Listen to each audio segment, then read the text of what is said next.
بسم الله الرحمن الرحيم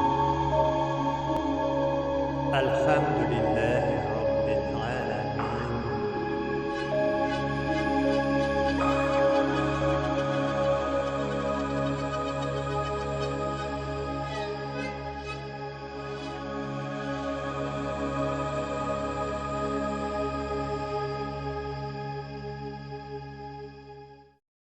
أعوذ بالله من الشيطان الرجيم بسم الله الرحمن الرحيم Assalamu alaikum wa rahmatullahi wa barakatuh. Muhtaram Müslüman kardeşler.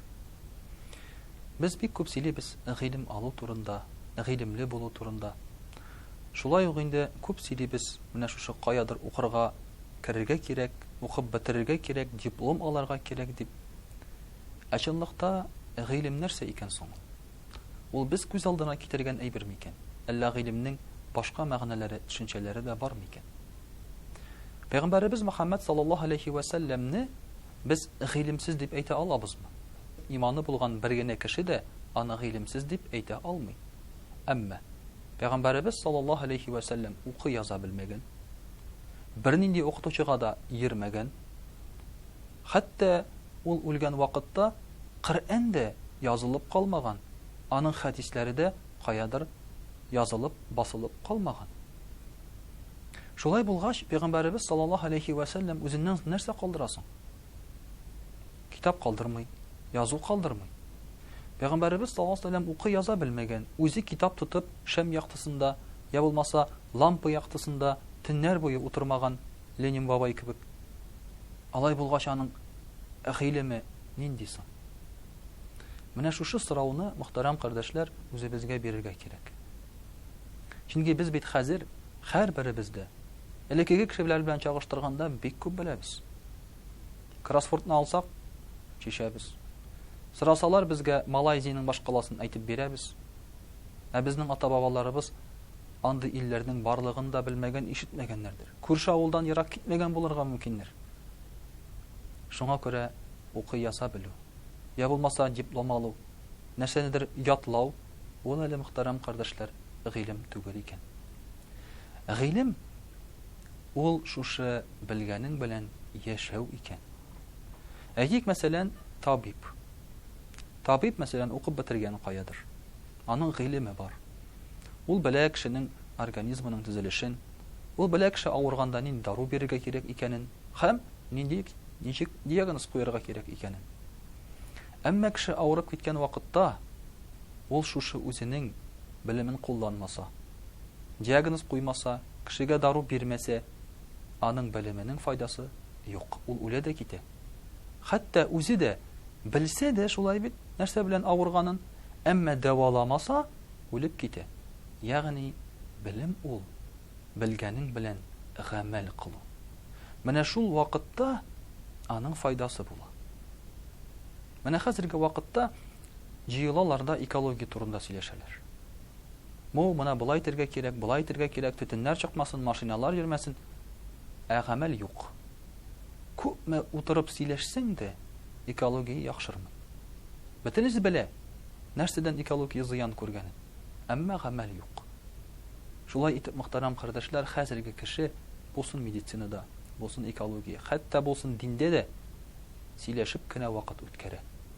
Ә гамәлдә аларның берсе дә юк. Пәйгамбәрбез саллаллаһу алейхи ва сәлләм янына бер сахаба килеп сорый: "Я Расулаллаһ, мин синнән бик күп хәдисләр, бик күп белем алам ди.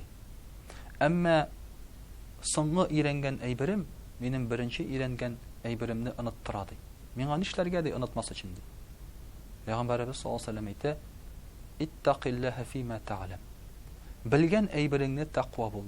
Ягъни белгән әйберең белән гамәл кыл, эшлә, Алладан курык ди.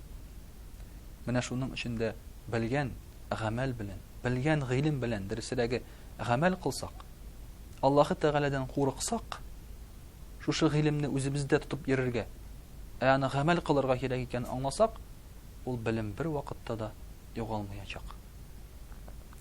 Менә хәзер кеше мәчеткә йөри. Ирәнә хәрефләр.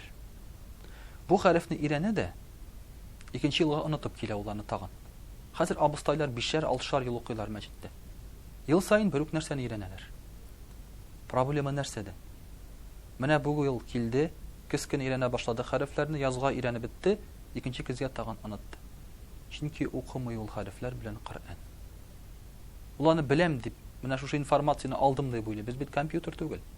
Без аны казып чыгара алмыйбыз башыбыздан булай гына.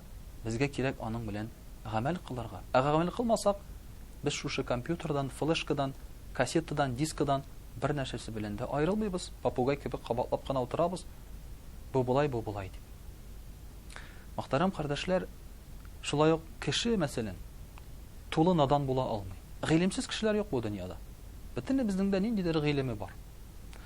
Әйтик мәсәлән, урамда йөргән кеше. Без аны әйтәбез, надан дибез мәсәлән. Мәчеттә укымаган, мәктәптә укымаган. Әмма безнең ата-бабаларыбызның булган бик тирән белеме. Ул да булса элементар әдәп, әхлак кагыйдәсе белән гамәл кылу.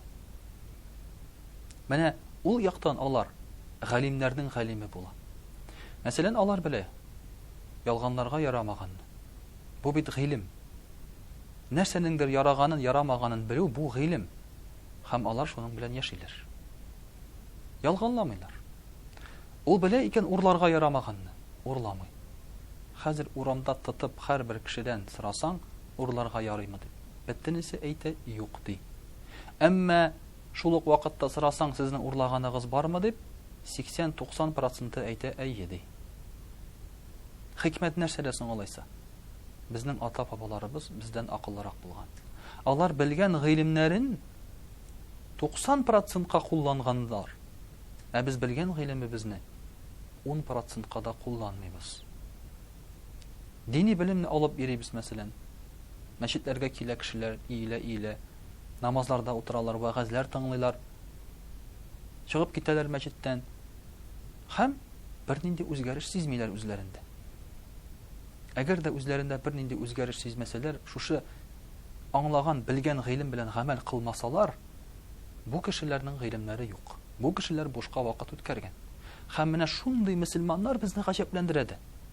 Сүзләре китап, гамәлләрендә бер нәрсә юк. Хадисләрне яттан сөйлиләр. Аятләрне яттан сөйлиләр. Әмма гамәлләрендә юк. Мөхтәрәм кардәшләр, галим дигән сүз дә әйтелә бары тик үзенең гыйлеме белән гамәл кылган кешегә генә. Хәтта мәсәлән, элекеге вакытта галимне эзләгәннәр, белгән кешене эзләгәннәр, аңа барып белем алу өчен. Барганнар да, караганнар. Әгәр дә ул үзенең белгән гыйлеме белән гамәл кыла торган булса, ул вакытта аннан белем, гыйлем алганнар.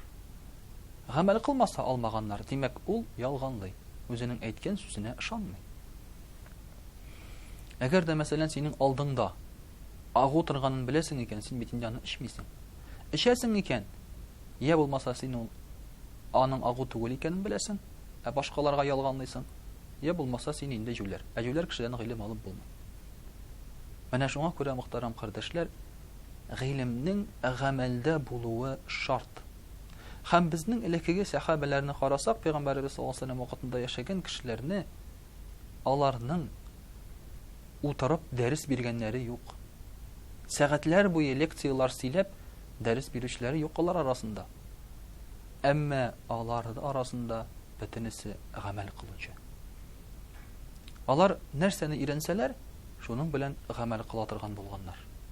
Умар ибн Хаттаб радиллаһу анһу әйтә, без 10 аятны өйрәнгәч, шул аятлар белән гамәл кылмыйча, башка аятларны өйрәнмәйдек диләр. Димәк, син нәрсәдә булса белсәң, өйрәнсәң, иң беренче булып синең ул гамәлеңгә чыгарга тиеш. Без губка кебек гыйлемне сеңдерәбез. Әмма шул ук вакытта губканы кыскан вакытта чыккан кебек, ул бездән гыйлем чыгарга һәм күренергә дә тиеш. Безнең әхлагыбызда, безнең үз-үзебезне тотышыбызда. Һәм әгәр дә кеше, мәсәлән, ниндидер кичкенә генә бер дин турында дини әйберне ишетеп ала икән, ул аны һичшиксез гамәленә чыгарырга тиеш. Без бит әйтәбез, без мөселманнар, беләбез намаз укырга кирәк икәнен дә, беләбез ураза тотарга кирәк икәнен дә. Булмый бит әле, менә булмый. Беләсең син, әмма син ул синең гыйлем түгел. Менә наданлык шушында яшерелә дә инде ул. Наданлык ул белмәү түгел, ә белгән әйберең белән яшәмәү, я булмаса, яшәргә теләмәү. Вассаламу алейкум ва рахматуллахи ва баракатух.